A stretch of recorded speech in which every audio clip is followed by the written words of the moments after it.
आज के वीडियो में हम बात करेंगे कि अगर किसी जोड़ में यकायक अचानक से आपको पेन होने लगे और आप सोचने लगे कि ये पेन क्यों आया है, तो उसके पीछे क्या कारण होता है।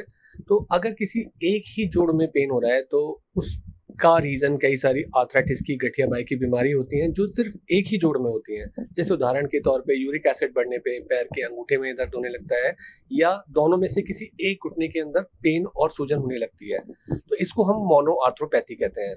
इसका मतलब है कि जब आप एक जोड़ को मूव करेंगे किसी भी डायरेक्शन में, तो बीमारी क्योंकि जोड़ के अंदर है और किसी भी डायरेक्शन में घुमाने पे जोड़ पे तो फर्क पड़ेगा, तो उस जोड़ के अंदर पेन होने लगेगा। कई सारी स्ट्रक्चर्स होती हैं जो जोड़ के आसपास होती हैं जिनको हम पेरी आर्टिकुलर स्ट्रक्चर्स बोलते हैं, यानी जोड़ के आसपास की वो स्ट्रक्चर जैसे बर्सा हो गए, कुछ टेंडन्स हो गए, लिगामेंट्स हो गए, उनके अंदर भी खिंचाव पड़ने से पेन हो सकता है, या आप ओवर यूज करते हो तब भी पेन हो सकता है। कई बार और भी कारण होते हैं, जैसे कि आपने सडनली कोई हेल्थ प्रोग्राम ज्वाइन किया है, जुम्बा ज्वाइन किया है, कोई स्पोर्ट्स ज्वाइन किया है, बैडमिंटन खेलने लगे हैं, कोई नई योगा एक्सरसाइज करने लगे हैं, तब भी उस जोड़ पे जोर पड़ने की वजह से, ज़्यादा जोर पड़ने की वजह से पेन होने लगता है। अगर ये पेन जोड़ का है तो आप घुटने या उस पर्टिकुलर जोड़ को किसी भी डायरेक्शन में घुमाओगे पेन होगा। पर अगर ये पेरी आर्टिकुलर स्ट्रक्चर है, जैसे मैंने नाम लिया था बर्सा, टेंडन या लिगामेंट, तो उनमें मूवमेंट पे पेन नहीं होता है सारे डायरेक्शन में, उनमें किसी खास डायरेक्शन में पेन होता है। जोड़ के अंदर की परेशानी में सूजन होती है, उसके अंदर ऐसा लगता है कि गर्माहट सी हो रखी है, छूने पे देखोगे दूसरी तरफ के जोड़ से उसके जॉइंट के मार्जिन को दबाने पे पेन होने लगता है। तो उस प्रकार से हम ये क्लियर कर लेते हैं कि ये प्रॉब्लम जोड़ की है या जोड़ के आसपास की स्ट्रक्चर की वजह से है। तो इस वीडियो में ये जानना इम्पोर्टेंट है कि कई बार तो हम ढूंढते रहते हैं 10 साल पुरानी चोट, 5 साल पुरानी चोट, कि शायद तो कोई चोट ही लगी होगी, इसी वजह से इस जोड़ के अंदर पेन हो रहा है। ऐसा नहीं होता है। कई सारी बीमारियां ऐसी होती हैं जहां बिना किसी प्रॉब्लम के आपके जोड़ में पेन होना शुरू कर दे, मतलब बिना किसी चोट के लगे, बिना किसी कारण के सडन पेन होने लगे। इसका मतलब ये नहीं है कि वो बीमारी रातों रात आई है। वो बीमारी धीरे धीरे चल रही होती है। एक दिन उसका थ्रेशोल्ड, एक दिन उसका जो लिमिटेशन है वो इतना ज़्यादा, हद से ज़्यादा हो जाता है कि वो पेन के रूप में आपको दिखने लगता है। हल्की फुल्की प्रॉब्लम आप छोटे मोटे तरीके से अपने आप सुलझाने की कोशिश करते हो, एक दिन वो प्रॉब्लम बढ़ जाती है, जोड़ के अंदर सूजन आ जाती है, गर्माहट आने लगती है, बहुत ज़्यादा पेन हो जाता है, और आप बार बार उसको चेक करके देखते हो कि मोड़ने सीधा करने पे पेन बढ़ तो नहीं रहा है।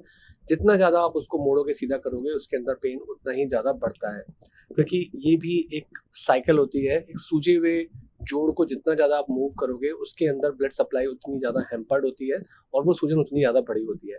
इसीलिए जब ऐसी स्थिति आती है तो हम बोलते हैं कि उस पार्ट को रेस्ट दो, उसको यूज़ मत करो, उस पे किसी तरीके का ब्रेस बांध लो ताकि उस जोड़ को मोड़ना और सीधा ना करना पड़े। फिर हम उसको क्लिनिकली एग्जामिन करके अलग-अलग तरीके से चेक करते हैं क्या कारण है, ये जोड़ का है या जोड़ के आसपास का है। हिस्ट्री लेके पता करने की कोशिश करते हैं कहीं आपको कोई बीपी, शुगर, थायराइड या अलग तरीके की कोई फैमिली में आर्थराइटिस, या आपको कोई पहले आर्थराइटिस, यूरिक एसिड, इस तरीके की कोई प्रॉब्लम तो नहीं है। फिर ब्लड के टेस्ट एडवाइस किए जाते हैं और ज़रूरत पड़ने पे एक्सरे या दूसरे टेस्ट कराए जाते हैं, जिससे कि हमें जानकारी मिल सके कि ये क्या प्रॉब्लम है। मेन मकसद जो इस वीडियो के अंदर है कि बहुत सारी जोड़ों की बीमारी होती है जो सिर्फ और एक जोड़ में होती है। जैसे मतलब आपके 2 एल्बो होते हैं, 2 हिप होते हैं, 2 नी होते हैं, 2 एंकल होते हैं, तो आप सोचोगे कि सडनली एक ही साइड में क्यों पेन हो रहा है? ऐसा डिजीज़ की नेचर की वजह से होता है। डिजीज़ ऐसी होती हैं जो सिर्फ एक ही जोड़ को इन्वॉल्व करती हैं। कुछ डिजीज़ होती हैं जो एक से ज़्यादा जोड़ को इन्वॉल्व करती हैं, उनको हम बोलते हैं ओलिगोआर्थराइटिस। उनका भी एक अलग नेचर होता है। और कुछ ऐसी होती है जिसमें पॉलीआर्थराइटिस, पॉली मतलब बहुत सारे जोड़ों का इन्वॉल्वमेंट होता है, शरीर के मल्टीपल जोड़ों में पेन होता है। तो ये सारी अलग-अलग वैरायटी ऑफ डिजीज़ होती हैं। यहाँ हमने बात की है मोनो आर्थराइटिस जो जोड़ की बीमारी है, और उसके साथ-साथ पेरी आर्टिकुलर स्ट्रक्चर जो बर्सा, टेंडन और लिगामेंट इसके आसपास होते हैं। दोनों एक ही बीमारी की वजह से भी हो सकते हैं, मतलब जोड़ के अंदर की परेशानी और जोड़ के बाहर की परेशानी एक ही बीमारी की वजह से भी हो सकती हैं। पर ये काम डॉक्टर का होता है क्लिनिकली एग्जामिन करने से, आपसे हिस्ट्री जानकर और टेस्ट करा के पता लगाने के लिए।